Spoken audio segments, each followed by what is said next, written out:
This is the biggest change in the rules this year, 18.3.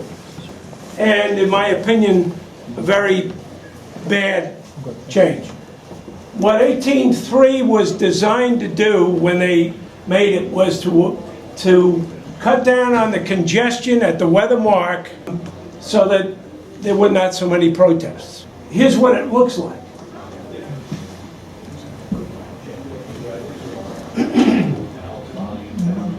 Tax in the zone. And green has to sail above close hauled. Red is toast. Red tax in the zone. And green decides to become overlapped inside. Red has to give mark room. Toast again.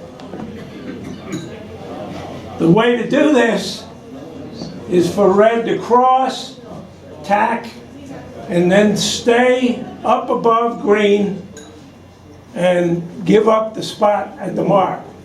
What that looks like pictorially is this. You may recognize the boat on port tack there, and he's coming into the mark. There's a windward mark, and there's a starboard tack boat. If Adam tacked right here, what would this boat on starboard tack have to do? He'd have to luff to avoid him, right? So Adam just kept going, let the boat round inside of him, went around behind him, no protest, okay? So let's go back just for a second here and take a look at the rule. This is as it is written today. If a boat in the zone to be left to port, this is one of the big changes. And a mark to be left to port passes head to wind from port to starboard and is then fetching, she shall not cause the other boat that has been on starboard tack since entering the zone to sail above close haul. So once again, what are the changes since last time? It only applies to a windward mark to be left to port. Last year, if you were rounding a mark to starboard, 18.3 applied just like it did in a port rounding. It only applies to a port tack boat that tacks in the zone and is fetching the mark. It only applies, now, there used to be, if you had two port tack boats and they both tacked in the zone, 18.3 would still apply between the two of them. Now it only applies to a starboard tack boat that has been on starboard since entering the zone, okay? 18.3 for a port rounding essentially hasn't changed. For a starboard rounding now, it's a nightmare. It's an absolute nightmare. If you're a race committee person, avoid windward marks to starboard. And if you're racing, be very, very careful. Here's why. Here's a starboard rounding with red on port, blue on starboard. Blue is tacked to port at 2. Red is still on port. Blue is going around the mark. Any problem here at all? In this situation, blue got around the mark clean because of the new version of Rule 18.3. Under the old Rule 18.3, blue would have fouled red since she tacked in the zone, and the boat that was fetching had to sail above close haul to avoid her.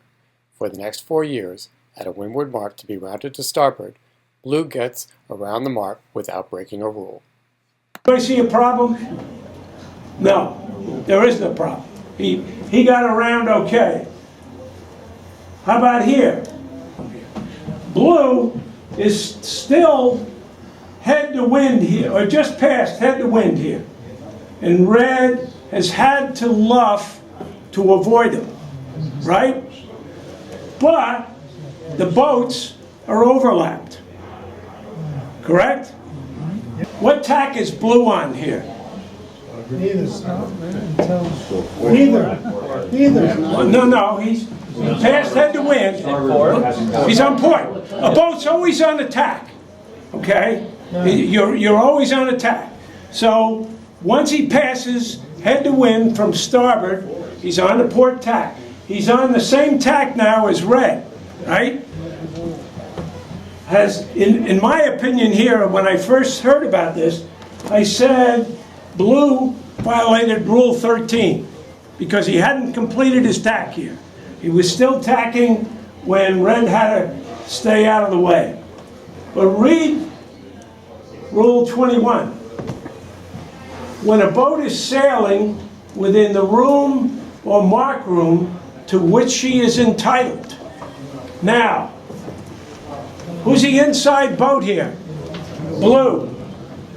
What rule applies going around the mark? Rule 18. So who's entitled to mark room? Blue is entitled to mark room, even though she hasn't completed her tack. And the result is she's exonerated from breaking Rule 13. She's exonerated from breaking a rule of Section A. That's 10, 11, 12, and 13. Rule 15 or 16, or if she touches the mark. She's exonerated. She's exonerated from any one of those. You want to shut that off, please, before I step on it?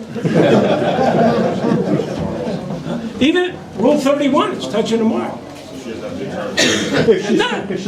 Yeah, if she's compelled to.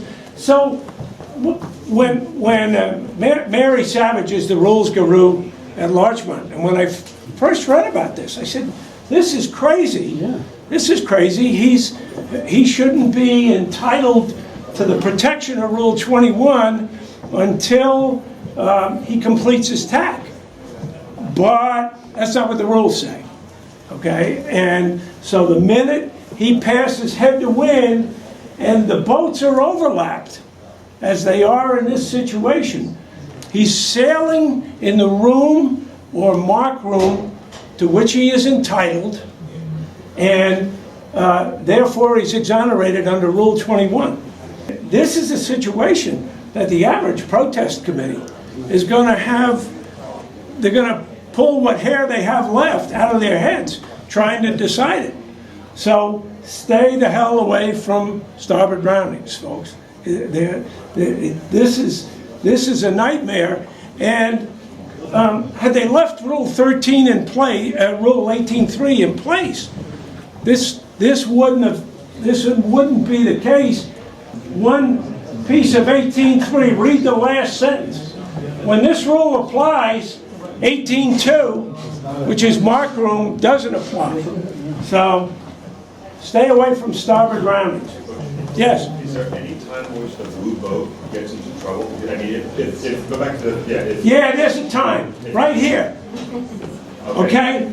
Right here is a time when blue, the question was, can blue get into trouble? Right here, blue has broken Rule 13. If you look at position 2 for both boats, and are they overlapped? No. No, they're not overlapped at 2. They're not overlapped, so 18.2 doesn't apply. So in this case, he'd get in trouble. But think about how how you would present that to a protest committee. It's a nightmare.